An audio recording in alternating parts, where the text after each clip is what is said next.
सभी को जय जय श्री राधे। भगवत प्रेमियों, अपनी आज की इस वीडियो में मैं आपको मोक्षदा एकादशी के महत्व और मोक्षदा एकादशी की पूजा विधि एवं व्रत कथा के बारे में विस्तार से बताऊंगा। साथ ही यह भी बताऊंगा कि मोक्षदा एकादशी के दिन किस उपाय को करने से पितृदोष से मुक्ति मिलती है। इसलिए मेरे वीडियो को लास्ट तक देखिएगा। पर उसके पहले यदि आपने मेरे चैनल को सब्सक्राइब नहीं किया है तो कृपया पहले मेरे चैनल राधे कृष्णा को सब्सक्राइब कर दें और बेल आइकन भी प्रेस कर दें, जिससे मेरे आगामी संकीर्तन के वीडियोस और कथा के अपडेट्स आप लोगों को समय से मिल सकें। भगवत प्रेमियों, आइए सबसे पहले बात करते हैं मोक्षदा एकादशी के महत्व की। तो मार्गशीर्ष के शुक्ल पक्ष की एकादशी मोक्षदा एकादशी कहलाती है। मोक्षदा एकादशी के दिन ही गीता जयंती का पावन पर्व भी मनाया जाता है, क्योंकि मोक्षदा एकादशी के ही दिन भगवान श्री कृष्ण के श्रीमुख से श्रीमद् भगवत गीता का जन्म हुआ था। इस कारण से मोक्षदा एकादशी का महत्व और भी कई गुना बढ़ जाता है। पांडवों को मोक्षदा एकादशी की महिमा बताते हुए भगवान श्री कृष्ण स्वयं कहते हैं कि हे युधिष्ठिर, मोक्षदा एकादशी की महिमा अपरंपार है, जिसके श्रवण मात्र से वाजपेय यज्ञ का फल मिलता है। जैसा कि इसका नाम है, यह मोक्षदा एकादशी बड़े से बड़े पापों को हरने वाली है। मोक्षदा एकादशी का व्रत करने के फलस्वरूप पितरों को भी मोक्ष प्राप्त होता है। जो मोक्षदा एकादशी का व्रत रखते हैं उनके पितृ दोष समाप्त हो जाते हैं और वे सुख, शांति, समृद्धि एवं संतान सुख से परिपूर्ण हो जाते हैं और अंत में मोक्ष को प्राप्त करते हैं। भगवत प्रेमियों, जैसा कि मैंने आपको अपनी पिछली वीडियो में स्पष्ट और विस्तार से बताया है कि इस वर्ष 2022 में मोक्षदा एकादशी का व्रत 4 दिसंबर दिन रविवार को रखा जाएगा। तो आइए बात करते हैं मोक्षदा एकादशी की पूजा विधि की। वैसे तो जो वैष्णव वर्ष की प्रत्येक एकादशी का व्रत रखते हैं उन्हें इस व्रत की पूजा विधि और महिमा का भली भांति ज्ञान है। फिर भी जो लोग पितृदोष से मुक्ति के लिए या मोक्ष की कामना के लिए केवल मोक्षदा एकादशी का ही व्रत रख रहे हैं, उनके लिए मैं यह बताना चाहूंगा कि दशमी के दिन से ही एकादशी व्रत के नियम आरंभ हो जाते हैं। व्रत रखने वाले को दशमी के दिन सात्विकता से रहना चाहिए, सात्विक भोजन करना चाहिए। शाम को सूर्यास्त से पहले ही भोजन कर लेना चाहिए, यानी दशमी को सूर्यास्त के बाद अन्न ग्रहण नहीं किया जाता। पूर्णतया ब्रह्मचर्य का पालन करना चाहिए। फिर एकादशी को ब्रह्म मुहूर्त में उठकर अपने पूजा गृह और आंगन की साफ सफाई कर स्नान आदि करने के पश्चात ठाकुर जी के सामने संकल्प लेना चाहिए कि हे प्रभु, हे केशव, हे माधव, हे पुंडरीकाक्ष, हे राधा दामोदर जी, हे राधे श्याम जी, मैं आपकी प्रसन्नता के लिए एवं अपने पितरों के मोक्ष के लिए अथवा पितृदोष से मुक्ति पाने हेतु इस मोक्षदा एकादशी के व्रत करने का संकल्प करता हूँ या करती हूँ। आप मेरे ऊपर कृपा कीजिए और मेरे इस व्रत को निर्विघ्न पूर्ण बनाइए और मेरी त्रुटियों के लिए मुझे क्षमा कर दीजिए। इस प्रकार संकल्प लेने के बाद भगवान श्री हरि विष्णु की यत्न पूर्वक तुलसी की मंजरियों धूप दीप से विधिवत पूजा करनी चाहिए। पीले वस्त्र चढ़ाने चाहिए, पीले फल, नैवेद्य और तरह तरह के पकवान अर्पित करने चाहिए। माता तुलसी की पूजा करनी चाहिए। भगवान सूर्य नारायण को और माता तुलसी जी को अर्घ्य देना चाहिए।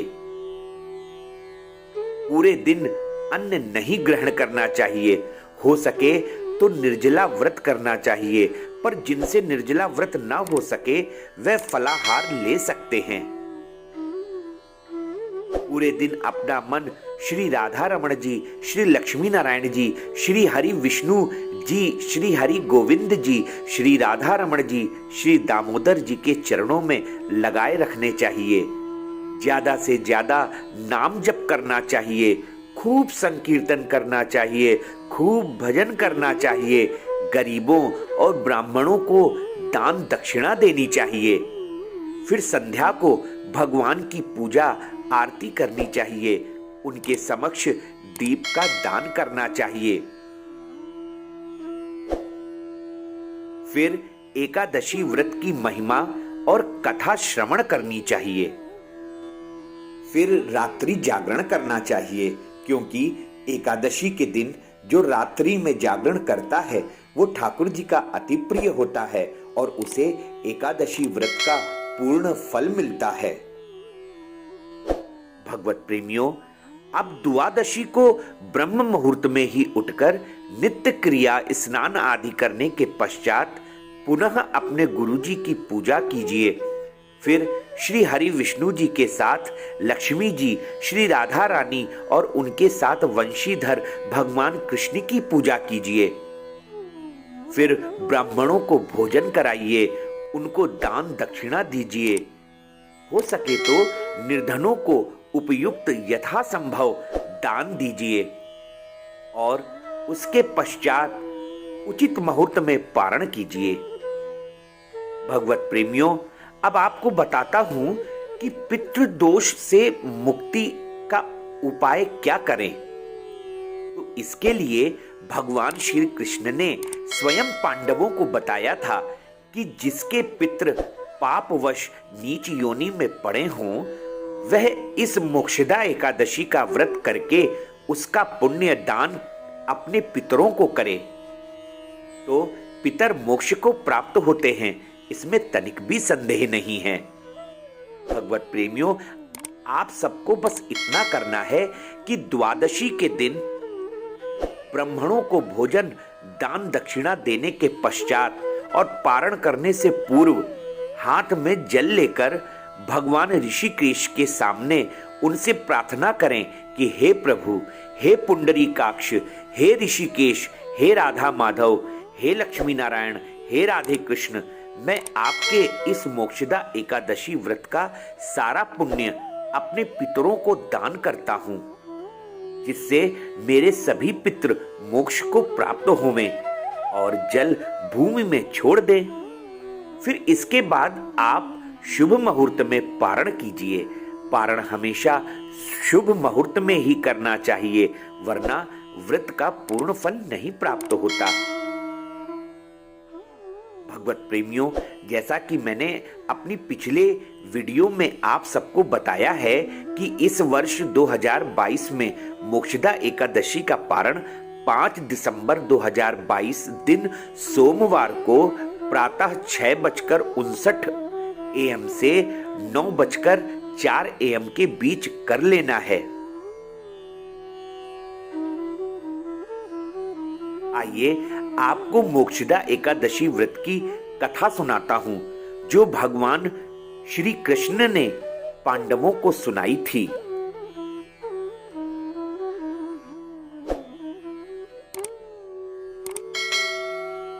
पूर्व काल की बात है। वैष्णवों से विभूषित परम रमणीय चंपक नगर में वैखानस नामक राजा रहते थे। वे अपनी प्रजा का पुत्र की भांति पालन करते थे।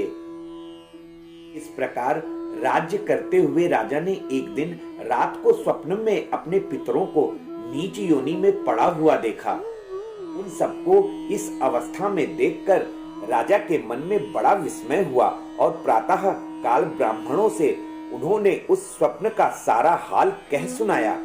राजा बोले, हे ब्राह्मणों, मैंने अपने पितरों को नरक में गिरा हुआ देखा है।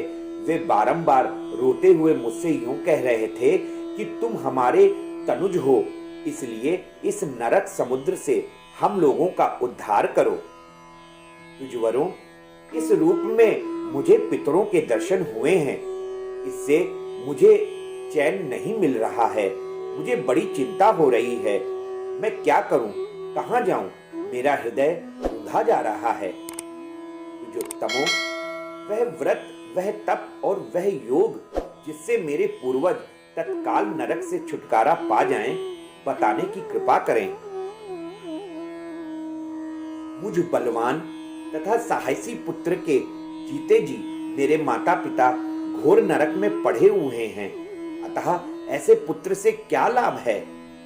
ब्राह्मण बोले, राजन, यहाँ से निकट ही पर्वत मुनि का महान आश्रम है।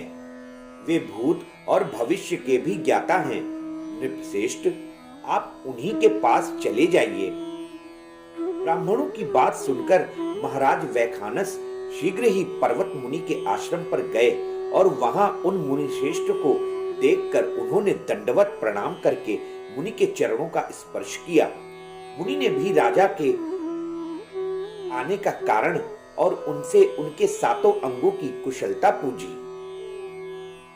राजा बोले, हे स्वामी, आपकी कृपा से मेरे राज्य के सातों अंग कुशल हैं, किंतु मैंने स्वप्न में देखा है कि मेरे पितर नरक में पड़े हैं। अतः बताइए कि किस पुण्य के प्रभाव से उनका वहां से छुटकारा होगा। राजा की यह बात सुनकर मुनिश्रेष्ठ पर्वत एक मुहूर्त तक ध्यानस्थ हो रहे। उसके बाद वे राजा से बोले, महाराज, मार्गशीर्ष के शुक्ल पक्ष में जो मोक्षदा नाम की एकादशी आती है, आप सब लोग उसका व्रत करो और उसका पुण्य पितरों को दे डालो। उस पुण्य के प्रभाव से उनका नरक से उद्धार हो जाएगा। भगवान श्री कृष्ण कहते हैं, युधिष्ठिर, मुनि की यह बात सुनकर राजा पुनः अपने घर लौट आए।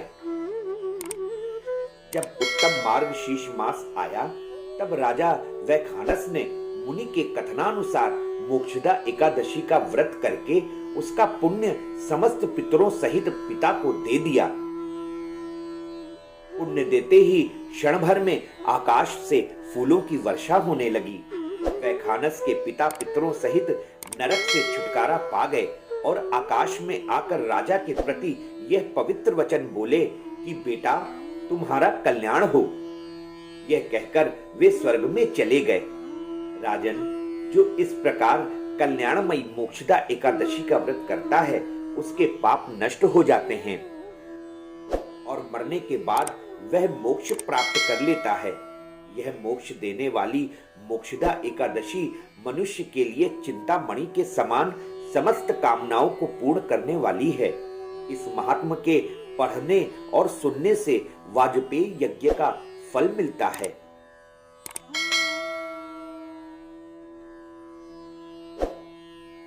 भगवत प्रेमियों, यहाँ पर मैंने अपने इस वीडियो में मोक्षदा एकादशी से जुड़ी सभी जानकारियां जो कि शास्त्र सम्मत हैं और जो मैंने संतों के मुख से सुनी हैं, यहाँ देने की कोशिश की है। आशा करता हूँ कि आपको मेरी यह वीडियो पसंद आई होगी। यदि आपको मेरी यह वीडियो पसंद आई है तो आप मेरी वीडियो को लाइक करें, और अगर आपने अभी तक मेरे चैनल राधे कृष्णा को सब्सक्राइब नहीं किया है तो अभी सब्सक्राइब भी कर दीजिए। साथ में बेल आइकन भी प्रेस कर दीजिए, जिससे आपको हमारे आगामी वीडियोस की जानकारी सही समय पर उपलब्ध हो सके। इसके अलावा मेरी इस वीडियो से रिलेटेड आपके मन में कोई प्रश्न है या सुझाव है या कोई और प्रसंग के बारे में जानना चाहते हैं तो हमें इस वीडियो के कमेंट बॉक्स में जरूर लिखें। आप सब प्रसन्न रहिए, खूब हरि कीर्तन करते रहिए, श्री राधा रानी का नाम गुणगान करते रहिए और श्री हरि श्री माधव के प्यारे रहिए। इसी के साथ सभी को जय जय श्री राधे।